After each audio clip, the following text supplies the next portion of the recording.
Robert Hughes, firebrand art critic. Clive James, memoirist, broadcaster, poet. Barry Humphries, savage satirist. Germaine Greer, feminist, libertarian. Exiles from Australia, all of them. I wanted to go to a place where there was beauty. I did believe in the great Australian ugliness. You can tow Australia out to sea and sink it for all I care. I was a band writer. Part of you might have enjoyed that. Most of me enjoyed it.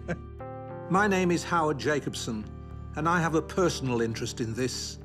The Australia they called a sleepy backwater was my brave new world. I'm here to meet Clive James off the Cambridge train. I haven't seen him for 3 or 4 years, and I know he's been very ill. Hey, Clive. Clive. How fantastic to see you. Oh, good to see you. You look great. You look strong. I was expecting a little old man kicking out, little hobbling. That's the way I do look, but I'm acting for you. So what explains their spectacular success? Ladies and gentlemen, Clive James. Was it because they were Australian that they were able to conquer London and New York? And why does it all matter so much to me?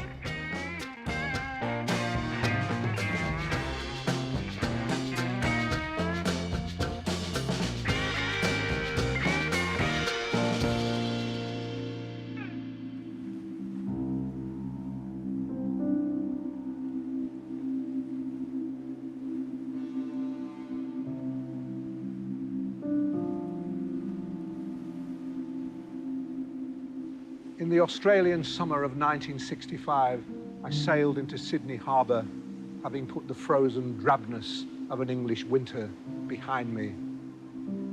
It was as though I was seeing light and feeling heat for the first time in my life. I'd say it was like a resurrection, except that Sydney made me feel I'd never previously been alive. This sense of Australia as an illumination of the spirits has never left me. It's only the wildest fancy, but earlier on the trip here, I passed a ship going in the other direction. Calling to me from the deck of this boat of my imagination were Germaine Greer, Barry Humphries, Robert Hughes, Clive James. "You're going the wrong way, mate," they shouted. They were wrong, for me anyway. But why were they sailing away?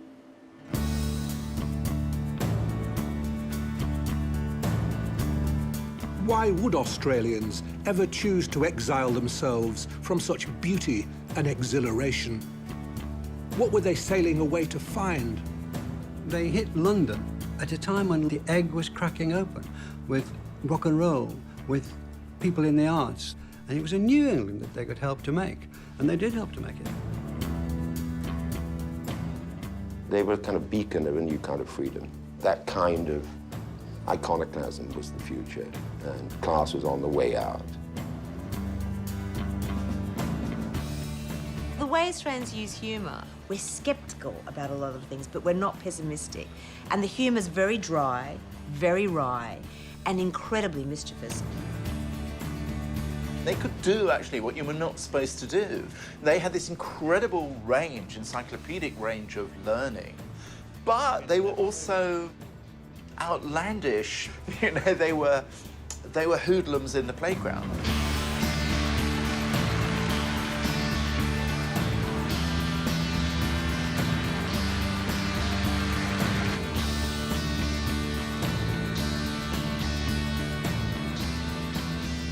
Germaine is one of the 20th century's landmarks. She'll go down in history to have made this huge splash in the sort of sea of the zeitgeist at 32 years old. We felt if we didn't have an orgasm, we thought, gee, we're frigid. Well, what I'm saying now is, fuck that, I'm not frigid, you're boring.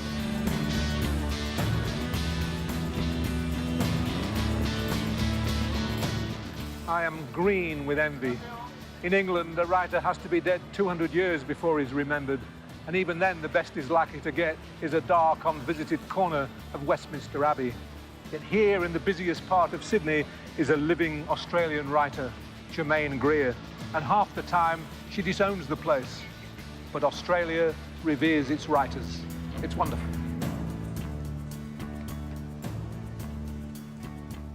Barry Humphries' political incorrectness was very Australian. He just had to use the phrase Australian culture and then throw in Sir Les Patterson. And people were rolling in the aisles. Joan Collins is a personal friend of mine. She's a beautiful girl, too. She likes perfume, too. You wouldn't guess what she puts behind her ears to attract the menfolk. Her ankles.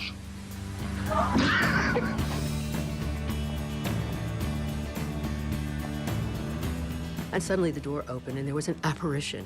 And there he was in a full-length white linen kaftan with turquoise hippie beads and shoulder-length blonde hair. And I thought, he looks like Jesus Christ Superstar.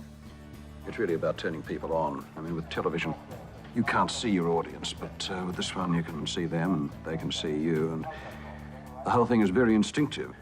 He was able to communicate the kind of meaning and sense and excitement about visual language in this way that absolutely was stirring. Like, I'm sure, had he walked into the room, 3 nuns might actually have dropped their vows.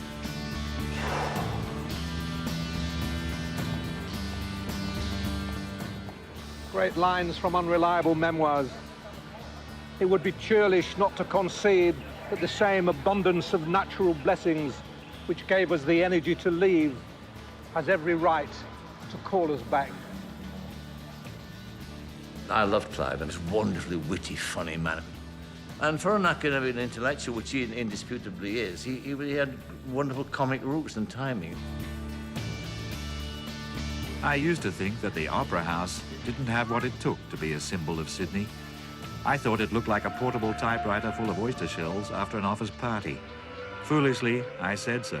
The main reason why I had to stay out of town so long.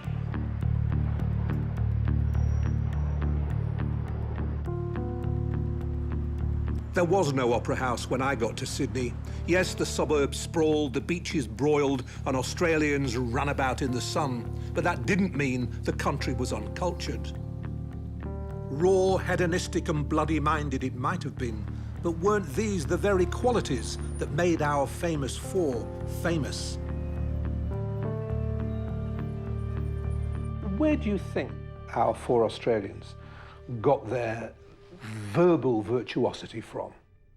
I used to sometimes think that just as the pressure on coal over millions of years can produce diamonds, the pressures of boredom produced intellectual diamonds in the likes of Humphries and his collaborators, that they were so surrounded by stultification that out of it came these little glittering jewels. There was almost a willed torpor about Australia, which these brilliant children wanted to escape. The world of the imagination seemed to be the world of Northern Europe, and all the poetry we read at school and all the novels we read didn't have any spiritual purchase when applied to where we came from, in the sense that the locales were different, the flowers were different, the seasons were inverted. Our world was not represented. What do you observe, Clive, when you come back to Australia like now? I mean, what changes do you see? The first thing you'd notice, I think, if you left Australia in the 50s, as I did, is the silence of the cities. This is to do with the change from beer drinking to wine drinking. Now, in the early 50s, when beer was the national drink, all the beer in Australia had to be consumed between the hours of 5 and 6 in the evening. And so that 3/4 of the population of Australia crowded into the pubs, which were all, they were covered in tiles like a swimming pool, for reasons we will get to. And the glasses were lined up on the bar, and they used to fill them with a gun under pressure, like fuel into a Formula 1 car. They fired beer into the glasses, and then the people put the beer into themselves. And the noise that came out of the pub between 5 and 6, it was called the 6 o'clock swill. The noise was like an entire Spanish bullfight going on in a bathroom. And that was the sound of Australia in the 50s, and now you don't hear it. It's a civilized country. To me, it was a civilized country then. Yes, they fired beer into glasses with guns, but to a visiting Pom, it was the noise of freedom, convivial, funny, egalitarian, and brave. It was this freedom to run at life, to come from nowhere and aim for everywhere, that enabled our 4 gifted Australians to make the most of their gifts. Of our 4 Australians, I think the easiest to like, perhaps because he had the fewest social advantages, or perhaps because he was the most eager to be liked, was Clive James. Born here in Kogarah. You have to come here, I think, to realise what a modest place Kogarah was. It's touching to think of a man so widely loved for what he wrote, speaking his first words in this unassuming house. This is the conversation I've always wanted us to have, as long as I have known you, the Australian-England conversation. Let's talk about the blessings, those abundant natural blessings that gave you the energy to leave. I said that? Yes. It's not bad. Can we, as they say, unpack that? Yes. The truth is that I think all of us had reason to think that we came from a blessed land at a blessed time. We were foolish if we didn't, because it was true. Yes. Don't forget, we're talking about not just a generation, but a whole nation that had been privileged not to be obliterated or blasted by history. Somehow we come through the Second World War relatively intact. And there was a lot of reason to be grateful. And I still feel it. We had a chance to live. The big adventure is to live. I wonder if this explains what I would love to have, dearly love to have explained, how you've been able to do so much work, how you've been able to read so much, how you've been able to write so much. Is it 40 books now? I think it obviously answers some psychological need, the urge to get something done, which probably goes back to the fact that my parents were artificially deprived of the life, the useful life they might have led together. My father was killed coming back from the war.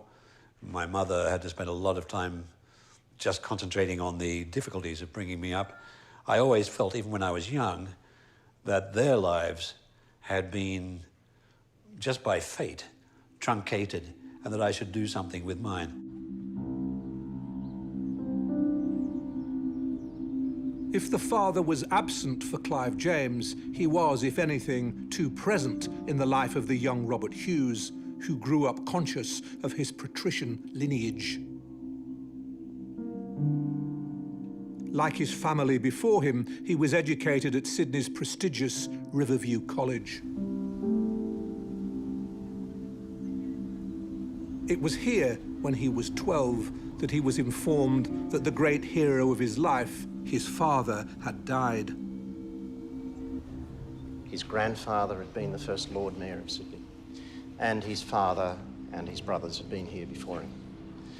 Hughes's family had a long connection with the school, so there's his father, who fought in the First World War and had been a student at Riverview before the First World War. These are some of his relations.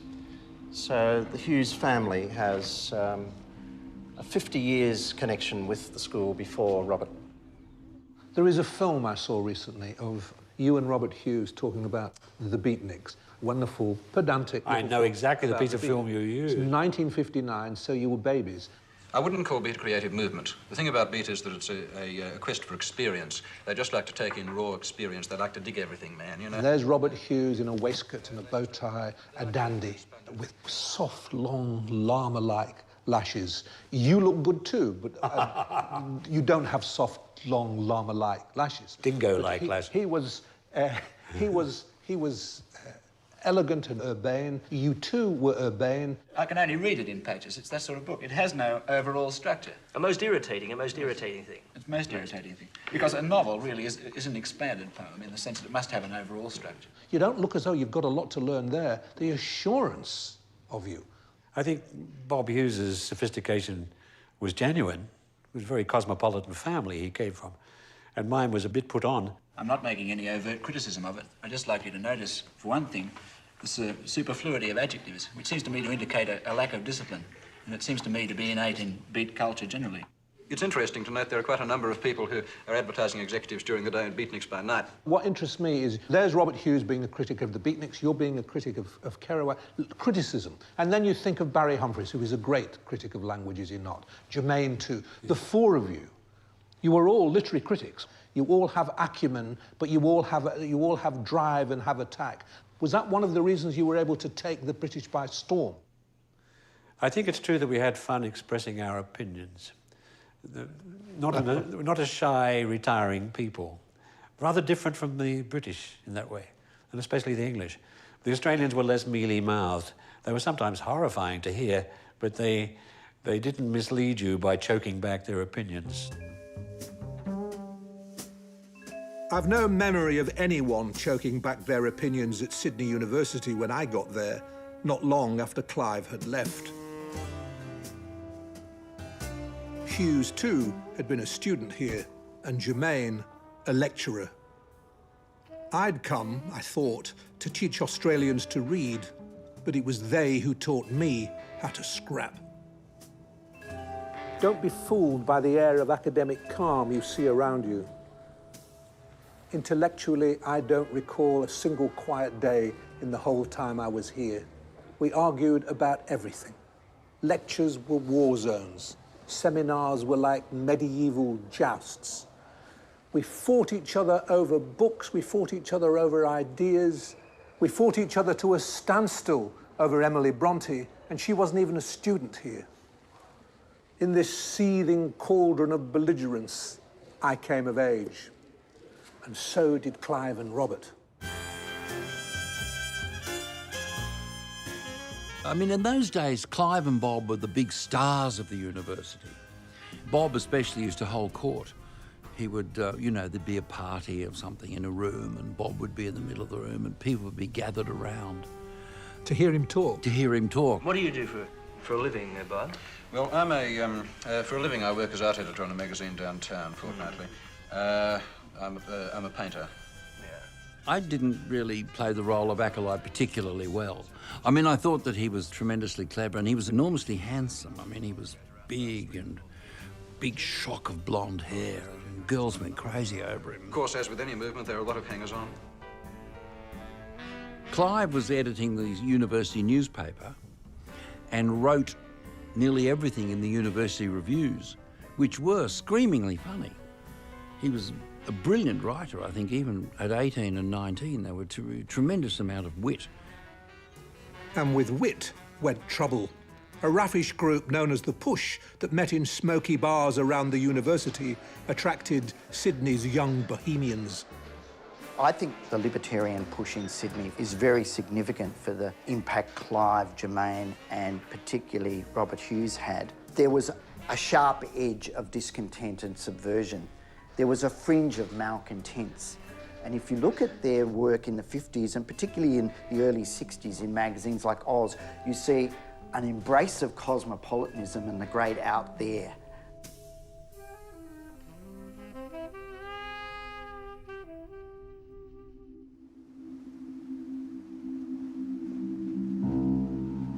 Of those hankering for the great out there, few hankered with more impatience than a young, convent-educated woman who described herself as a freak waiting to be born. I'm in Sandringham, in Melbourne, where Germaine Greer grew up. I love it. It exudes a dreamy melancholy, as though it's always Sunday morning. Germaine Greer didn't love it. I regard the happiest day of my life as the day I ran away from home, she wrote. But then she was, by her own confession, a bolter. And boy, did she bolt. I wanted to go to a place where there was beauty. I did believe in the great Australian ugliness, and even now, when I'm in the suburbs of Melbourne or Sydney, I feel this terrible dead feeling. This feeling that nothing will ever happen, that I'll just drag through day after desperate day, and that things will be happening. The world will be happening somewhere. It was like being under the bell jar. It was a bit Sylvia Plath, but in a different way. I spoke 3 languages besides English by the time I was 12. I was preparing for Europe. I mean, I have a theory about why you were so clever. You'd had a fantastic education. Those nuns and then Melbourne University, that was a very good preparation for the world, wasn't it? Yes, I suppose. The nuns were Irish nuns. They weren't terribly good at teaching anything. And one of the things they were worst at teaching happened to be religion. And they completely blew it. They tried to teach me the proofs of the existence of God. And I started off believing in God, and by the time they'd finished, I knew that God was a ridiculous idea. Well, they are. You've got them to thank for that. Yes, indeed, but I do agree that a teacher's inadequacies are sometimes more important than the teacher's skills. With an intelligent kid who just thinks, that can't be right. That can't be right.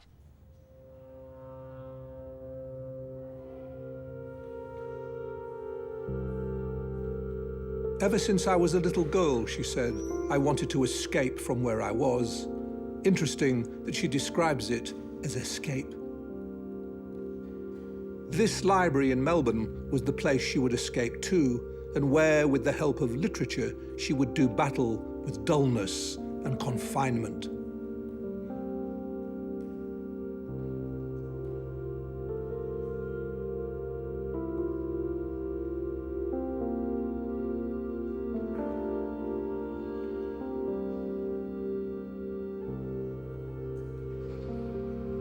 In her own words, from Daddy, we hardly knew you. When I was 14 years old, imprisoned in a bookless house, bored at school and double bored at home, the Public Library of Victoria was my Valhalla. More of my waking life has been spent in libraries with a pen in my hand than anywhere else. Well, my mother was a couple of years younger than Germaine, and I remember her talking about, you know, the extraordinary Germaine Greer. She was Ducks of Star of the Sea, I think, 1955. That she was an extraordinary scholar. She was an all-rounder. Mum remembers her being fantastic in school plays and other performances. And everybody, she said everybody, you know, knew that this girl was fierce and going to do great things. When you left Melbourne, with all the frustrations of Melbourne, for Sydney, was that a liberation for you? When Barry Humphries talks about the joy of meeting the raffishness of Sydney, did you encounter that? Did you feel it was a liberation to Yes, get I to did. Sydney? I did, but it's interesting. I think Barry is more contemptuous of the Melbourne intelligentsia than I am. Because for me, they were a liberation to start with. But then they began to really annoy me. But now you're in the push in Sydney. Are you having fun there? Not enough fun to keep you, obviously. Well, the thing is that Push was committed to a lifestyle of tremendous squalor, really. You weren't allowed to have nice house. You weren't interested in art. You were interested in folk singing, but not in music, if you understand the distinction. I do indeed. But wasn't it all about just sort of free love and drinking a lot and swapping partners and things? One of the things about free love is all very well, but possessiveness was absolutely not on. And so you were always up against it, that your partner would probably get off with other people, and there was nothing you could do about it. I got into the usual tangle because the man in my life would do things like stay in the pub if he felt like staying in the pub, and I would have gone home to cook him a meal and he'd never come home to eat it, and I would cry and carry on. And then finally I thought, this is rubbish. Absolute rubbish. I'm not doing this. I'm out of here. It's very hard to imagine you ever having done that. The picture of you at the stove crying for a man, I have to say, Oh, well. Takes a bit of imagining. It wouldn't be the only time I'd done that either.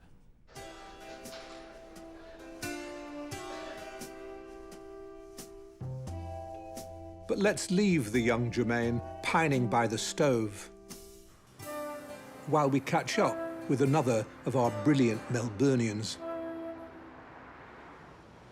Learned Pond.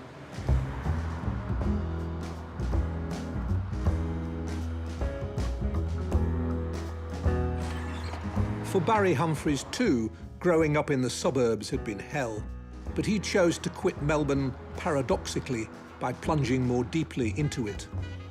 Not that those who knew him always got the joke. My mother was a sardonic woman. She used to say quite often in public and in front of people at dinner, she'd say, "We don't know where Barry came from." Did you sometimes wonder where you came from? I took it seriously. I thought, perhaps I'm like Valerie up the road, adopted. Perhaps if I stand outside the house long enough, my real parents might come past and pick me up. And my real parents would be much more interesting. It's terrible, isn't it? But then I decided early on, Howard, when I began to write things for myself in the theatre, that the only place I really knew was Melbourne. And my shows are still about Melbourne. It's my inspiration. And when I say that it was very dull, exhilaratingly dull, heaven to live there, I would think. But I don't. I just drift by like a ghost. I love the idea of the exhilaration of dullness. That explains... well, that's the beginning of the explanation of Edna, isn't it? Really? And also of another character of mine, Sandy Stone. Yes. Who's a ghostly figure in a dressing gown with a hot water bottle who sits in a chair and ruminates. I only hope and pray that when the time eventually does come, as it will, Beryl's the first to go. And I wanted to see how boring I could make a monologue with no jokes, nothing even faintly amusing. What would happen to an audience who had to listen to this? It became popular because people laughed at the fact that there were no laughs. In a way, I'd liberated comedy from the necessity to be funny. You talk about always feeling out of place. And then you often describe, now I felt alive. When I first went to Australia, that was my moment for feeling alive. It's interesting to trace yours. It first happens, I think, when you're still in Melbourne and you meet the people from Eltham and the Drift. Oh, yes, I meet these so-called bohemians, sort of middle-class wife swappers, really, is what they were. As early as that, they were doing it? In Eltham? They were doing it in a picturesque way up there in a hamlet outside of Melbourne. Do you never wish you'd stayed up there in that case? Those of us who left were looked at askance. You know, why would you want to leave?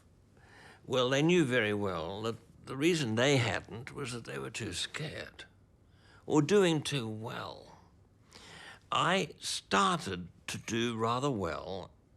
That's to say, things appeared about me in the paper. I got a few nice reviews. Some of my self-conscious eccentricities drew the attention of people I admired. Your Dadaist My days. Dadaist days. Barry doesn't remember this, but I worked on his Dada exhibition. He does remember it. He's talked to me about it. Black stockings struck me, and a blue shift. I wore a felt skirt in a dreadful shade of electric blue and a matching top. Not a miniskirt then, but a dress that ended mid-thigh. Blue, French blue, black stockings slightly laddered, attractive. And I was putting on this exhibition of effrontery, and she helped actually assemble it, hang it on the wall. And I had to fill shoes with custard boots with custard, and I had to take shoes to be made by a surgical bootmaker that were joined at the toe. Dada. This was just part of the exotic life that lay outside of my home suburb. And then, of course, we all learnt, as most Australians did, that there was somewhere else outside of Australia, and it was called overseas. Overseas. You talk so often about needing to leave and having to leave and being desperate to go, and there's a phrase somewhere about without any trepidation or deliberation, you just one day upped and left. It even sounds quite almost callous in its briskness. Oh, it is callous. But you're... It is callous. I left my little sister and my little brother to deal with their mad mother, thinking that she would be less mad with them than she was with me, and I think she was probably worse. There is a phrase at the end of Unreliable Memoirs. You talk about the abundance of natural blessings. that gave you the courage to leave? That's such a powerful paradox. If those blessings existed in such an abundance, why didn't you bloody stay? Well, the language is self-conscious and rather grand, and you've put the skewer right where it belongs. Why didn't we stay? Australia felt like a little place far away. It's actually huge, it's 3 million square miles, but it felt like a little place. It felt as if you were going to do anything in the kind of fields that some of us were interested in, which is writing and acting, movies, etc., painting. Then the action was abroad, and especially in Britain. And you choose Britain because Britain was easy to get to.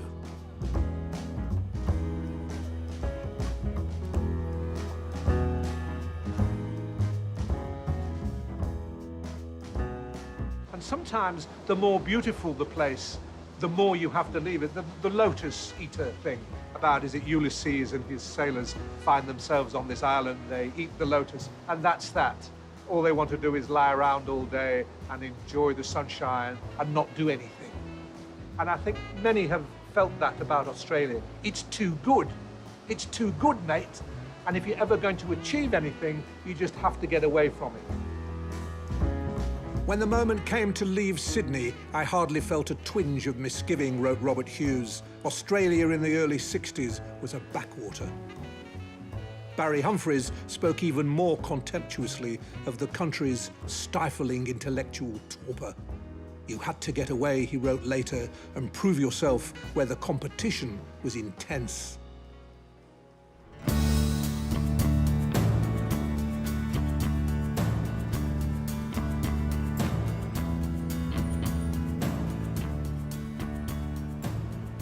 Those immediate sort of post-war years were awful, drab, boring. And it wasn't until the 60s that it seemed to me that England was transformed. That was the revolution. When were you first aware of them? I suspect about 12 hours after they got off the boat, really. They all made for London. I'd made for London from only 300 miles away in the north of England, for much the same reason, because London was the place where you could do what you really wanted to do, which was anything at all to do with the arts particularly. And then with that, they made an impact almost right away. Class was a huge force in those days, in a way that you shake your head to think how many interactions per day were determined by class. From below and from above, you felt these pressures all the time. And the Australians just weren't having that, it wasn't part of their consciousness. And so they were stepping on toes and pushing with their elbows and establishing a new kind of freedom and sort of disrespect, a very healthy disrespect for everything that was iconic. This is where, in the 1960s, new Australian arrivals made a little Australia for themselves, giving rise to the cliché of the uncouth, loud-mouthed, drunken Aussie. Of course, our Australians chose not to live here.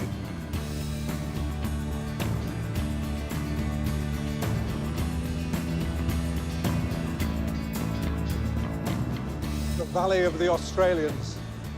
I used to come here when I was missing my Australian friends, just to hear the accent.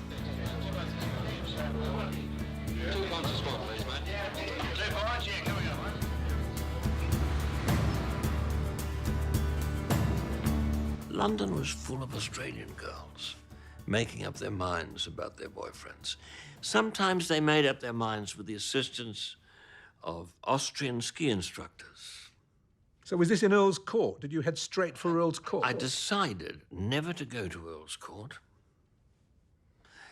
A very healthy instinct warned me against joining a huddle, an Anglophobic huddle, in a basement. And there were Australians who went to London and burnt gum leaves and ate Vegemite and drank Foster's lager and only thought about home. Australia House had a reading room, and there they all went to read the Woman's Weekly, the Australian Woman's Weekly, to get the latest news about the royal family, because there wasn't really enough about the royal family in the British newspapers. They had to go to Australia House and read what we thought about them. Well, you then started to hit the satire boom, as Well, they say. yes, I kind of was a fringe member of that group of wags, led by Peter Cook. I mean, Peter Cook had a club in Soho called The Establishment. And Cook said, I'd like you to do something on that stage in that show. I said, it's not political what I do. It's best described as regional monologue. But he was persistent. And I saw the person who was on that club before, called Frost, David Frost. And I thought, well, I can certainly do better than that, because he was pretty well howled off the stage. But I did my thing, and it was a total disaster. He did his Edna. Excuse I? And people got on with drinking and waited for the main act to come on. John Betjeman walked in. John Betjeman, English poet laureate, all those rollicking verses, saw Barry Humphries and thought, yes. And John Betjeman thought yes, because he loved the language. It's telling that it took a poet to hear what Humphries was up to. Clive James heard it too. For him, Humphries was rediscovering and reordering the Australian language, making poetry out of its cultural detritus.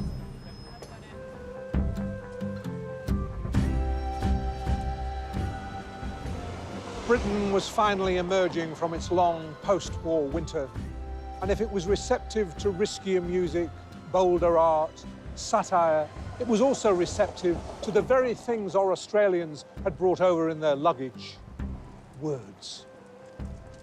Clive coined a term for the Australian writer's love of verbal acrobatics: kangaroo coco. There seem to be a lot of people around in Australia with a gift for writing the memorable sentence, which I think is probably the basis of the Australian culture. And you'll still hear things from young Australians, sometimes children, that will transfix you with the vividness of the expression. It's in the culture or it's not. I imagine some languages are dull. Australian English is not dull, quite the opposite. They had a taste for pushing the language of hyperbole as far as it would go while holding an intellectual argument. And they relished it. They relished the language they were using. I remember meeting Clive going out of a shop in Charing Cross Road, reading a medical book. And I said, what's that all about? And he said, oh, the words, all these words. He said, these wonderful words. Seeing if I can use any. Yeah.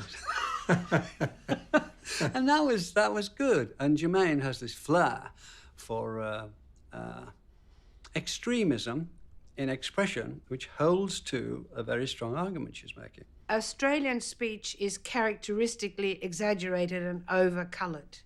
We overstate a case if we can. You know, that bloke was so that generous, he'd give you his asshole and shit through his ribs. Only an Australian could even think that. I mean, it's metaphysical. It's so crazy. And Clive can do that, and Bob can do that. I would like to be able to do that. I don't think I'd do it as well as either of them. And I think I'd extend that to Barry as well. In The Adventures of Barry Mackenzie, published in Private Eye, Humphries half-excavated, half-invented a new lexicon of vulgarity.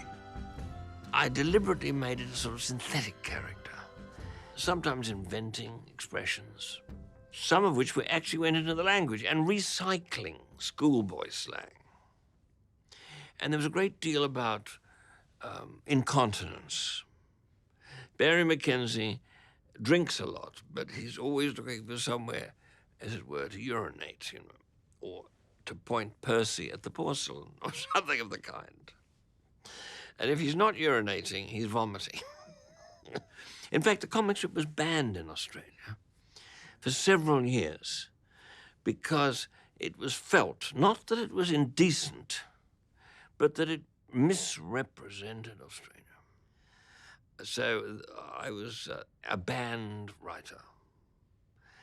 But part of you might have enjoyed that. I did, of course. A lot of me enjoyed, most of me enjoyed it. While Barry was relishing being banned at home, our other Australians were acculturating to overseas. Clive often said that the one thing he hadn't come to England to do was meet the very Australians he'd left Australia to avoid. Why weren't you overawed by Cambridge? I was overawed by Cambridge, and I'm an Englishman. Mind you, I'd come from Manchester. That's why you were overawed. You thought it was a class thing. You thought, what a miracle I'm here. I never thought it's a miracle I'm here. I'm here, I'm where I deserve to be, has always been my feeling. God, how I envy that. That's a natural God, how I envy that. That's a natural Australian thing. What a wonderful thing, then, to have. What a wonderful liberation that is. Well, it's also an Australian fault. Sometimes you make yourself too at home. There's such a thing as good manners. Germaine also headed to Cambridge, where our paths crossed for the first time. 1964, I meet you in Cambridge. You've just come from Sydney. I'm leaving Cambridge to go to Sydney. The spot that you vacate is the spot that I fill, I take, anyway. I will never forget meeting you in Cambridge because you struck all of us as astonishing. We had never seen anybody like you. We'd never heard of anybody like you. You sat on the floor, Germaine. No woman in Cambridge sat on a floor. Weren't you at all awed by being in Cambridge? Weren't you frightened of us at all? I had a pretty clear inkling that Cambridge was not overrated, I think that would be wrong, but stuffy and weird. And they're still like that. People in Cambridge pretend to stammer because they're thinking of a way to cap the conversation. So they had this Cambridge stammer. You just want to slap it out of them.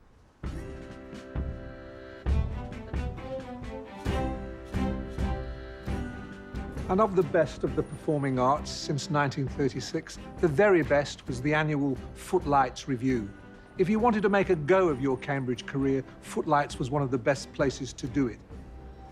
Clive spotted his opportunity and grabbed it with both hands. So did Germaine. And I never bothered with Footlights. Didn't have the nerve. You got to know how to seize your opportunity. And those two knew how to seize it. The president of Footlights was Eric Idle, not yet a python. October 64, and through the door came Germaine Greer and Clive James. And I didn't know who they were, of course, but they were very startling-looking people. And in order to get into the Footlights, you had to audition at one of the smoking concerts in the clubhouse. And so Germaine came on, and she came on dressed as a nun, and she did a striptease. And she did this whole stripping nun outfit, and that got her elected at once. So she was the first female member of the Footlights. Are the stripping nun stories true? You did a stripping nun routine? Yes, but I would take off all these clothes and chuck them away. But then we get down to my wetsuit and my flippers, and I go off into the sea. So that was it. And it was really a send-up of lechery, really. I was a very nerdy undergraduate, saddled with the job of editing something called a Cambridge Review. And I was looking round for people to do occasional reviews, film reviews, art reviews. And there was particularly Clive James, actually. Even though it was the 60s, somehow the satirical edge was kind of soft and understated and gentle. But there was nothing soft or gentle about either Clive or Germaine. It's the Australians that had this incredible kind of intoxication of happiness about what language could do. Did you frighten the English when you came? Were they... I don't think I had the personality for that. I would like to have thought that I was a bit daunting, but I don't think I was daunting at all. Germaine was terrifying. She's terrifying even now. And she was terrifying when we were all in Australia. First of all, she has a formidable intellect. And I think it's true to say of her that she's not a miracle of objectivity. She talks for victory. I think, didn't they used to say that in the 18th century? I think Samuel Johnson said it. I talk for victory. She talks for victory. She doesn't talk any other way. You like institutions, don't you? I mean, the two passions come out very clearly. The passion for reading and for libraries. You speak very warmly of Melbourne Public Library. and also the passion for, if not the nuns, then some academics and high table. You're wistful about high table. Oh, I'm a bit wistful about my academic gown. I loved my academic gown. And I flew around Cambridge on my bike with my gown, which was a master's gown, so it had closed sleeves, and the closed sleeves would fill up with air like zeppelins, and there I'd be, with these two outriders behind me. Be nice to have a photograph of that. Oh, I've never been interested in photographing myself. You don't like photographs. You've said somewhere, No, I hate them. said somewhere that a photograph is the prelude to a goodbye. Interesting line. Do you remember saying that? Oh, goodness, did I? Oh. I might have. I think on one of the last times you see your father, you're photographed with him, and I think maybe you don't see him again after that, and you look back and you think maybe that photograph was a way of saying goodbye, and since then you say... Because it went away in his uniform pocket, yes. He came back, but when he came back, he wasn't there.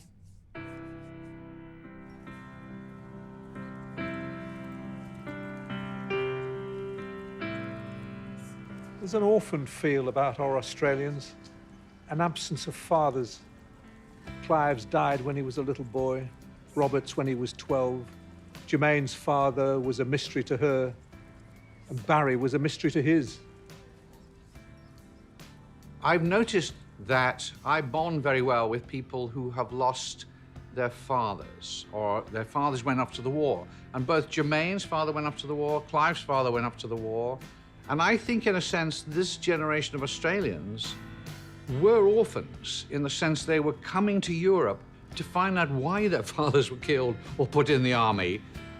And so for that first generation, I think they're reclaiming something. I think there's a degree in all the people we're talking about in getting their own back, in a sense. I think there's a great degree of that. We're funnier than you are, or brighter than you are. And I think that there's a lot of, that's the impetus in a lot of those people. Bob Hughes got his own back by making himself more at home in European culture than most Europeans.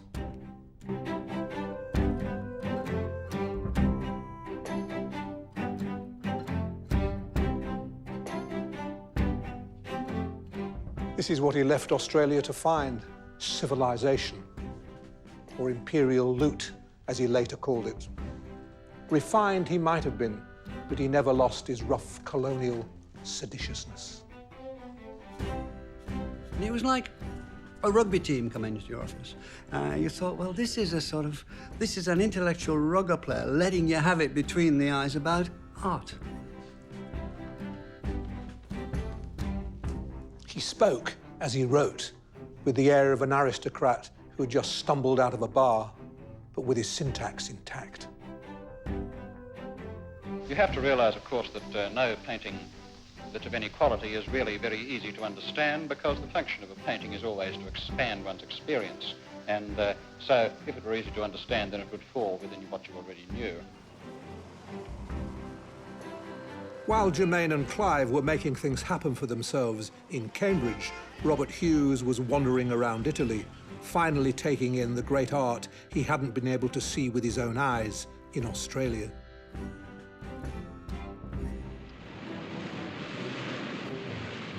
Seeing the devastation caused to Florence when the Arno burst its banks in 1966 convinced him of the irreplaceability of the past. The great centre of Renaissance art and patronage was now in real danger of being destroyed. I went to help with the salvage. I realised that once lost, this rich history, so fragile and delicate, could never be brought back. And this confirmed a belief that art had to be my life. In Italy, Hughes stayed with the expatriate Australian writer Alan Moorhead, who had been instrumental in getting Hughes to leave Australia and was now both a father figure to him and instructor in the hard discipline of writing. And then into your life comes Robert Hughes, whom your father is often described as his mentor. Tell us about Robert. Bob appeared in Porto Ercole, which is this where we have our house in Italy. And I must have been, I suppose, about 16. And he was this unbelievably glamorous figure. Very, very talkative, very articulate, never drew breath. And what I particularly remember, my mother was not at all prim, but she was very English. And every second word of Bob was some expletive of some kind. And I remember this sort of clash of two cultures. I mean, my mother loved Bob, and it was perfectly okay. But I remember Bob erupting into our lives. He seemed to be able to do everything. He wrote, he knew about art, he painted pictures, he talked. Above all, he talked. He sat at that table and he talked and talked and talked. As far as I can remember, the first original work of art that I ever saw that actually affected my imagination was by Norman Lindsay. I was 13 and I found it behind a stack of trays in the pantry. It was an etching from the late 20s, a very white and ample lady and a very tanned and muscular Pan. And all around them was this jungle of faces and bodies, great seething masses of them, satyrs and death's heads and nymphs and shepherds and dwarves and Bacchuses and demons, the lot. What a world. What a pagan fantasy. Perhaps nobody can be corrupted by Norman Lindsay anymore, but he certainly corrupted me. And although for a while I was left with the vague impression that one had to be surrounded by dwarves in 17th century costume in order to really get it on, I'm still profoundly grateful. Corrupted or not, Hughes hit London full frontally in the late 1960s. He came to see a Sheila. And he borrowed a little car from my lodger. He was very good at making the most of any opportunity. A long way from suburban Melbourne now, Germaine Greer was discovering there was nothing she couldn't do.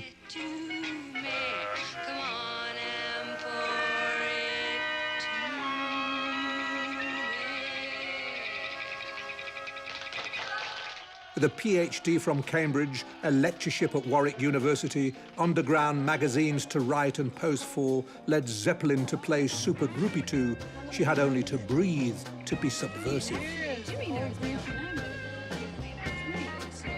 Germaine, whom I got to know very well, I liked her very much. She was very funny and quite a naughty girl at the time. And she bet me that she could sleep with every single member of the tour. And I took the bet, and off we set off on the road, and she got stuck on the band. She didn't get past the horn player. That was it for the rest of the tour. So she rather let the side down on her naughty behaviour. Further naughtiness was exported from Australia to Britain in the pages of the infamous underground magazine Oz. In late 60s London, Bob and Germaine contributed to it. He on art, she on sexual politics, if you could call such pieces politics. Were you impressed with Robert? Yes, but it was difficult to be Bob's friend. And whenever Bob met me, he would patronise me and sort of present me to people as... And I'd think, all right, I'll let you get away with it this time. If you wanted to get attention in 1960s Britain, print was your medium. And it was through print that our Australians made their first assault on the national consciousness. They're assuming the entitlement to comment on the host country rather than saying, please like me or please accept me. They are accepted because into the establishment itself as principal literary scholars, film scholars, art scholars, because they take no prisoners. Clive James arrived in Fleet Street with a reputation for hard work and quick wit. If he could play the hack, he could play the man of letters too. A combination that would soon make him the most read critic in the country.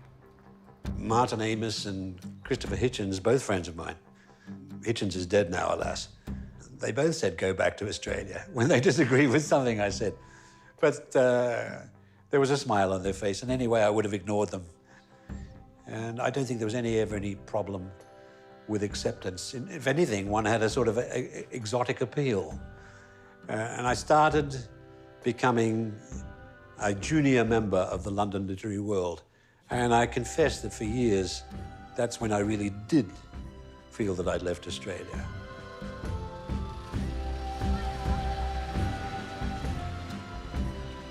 I was slightly influenced, as everyone was, by Clive, to such an extent that my father would, at breakfast on Sunday mornings, would read out a review, if I had a review in the Observer. He would read it out in an Australian accent to show the influence.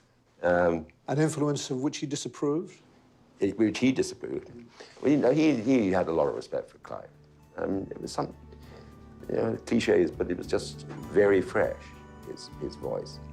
In both senses, cheeky and new.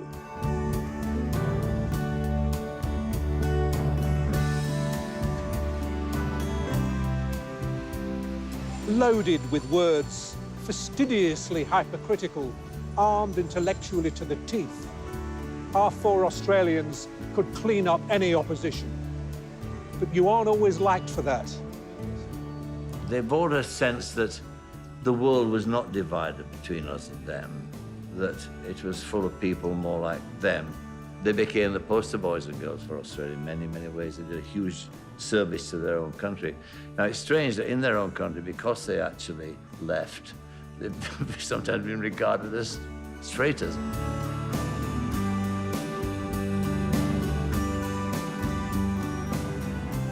Well, I just don't think Australian humour is as yet well enough known.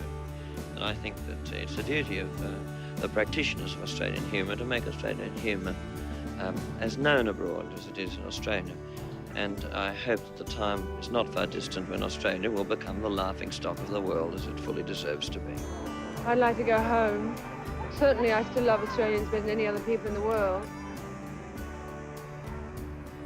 But I don't know whether they want me yet, or whether they ever will, or whether I'll ever be any use to them. But if I should see one day clearly what it is I have to do for my country and my people, I guess I'll do it.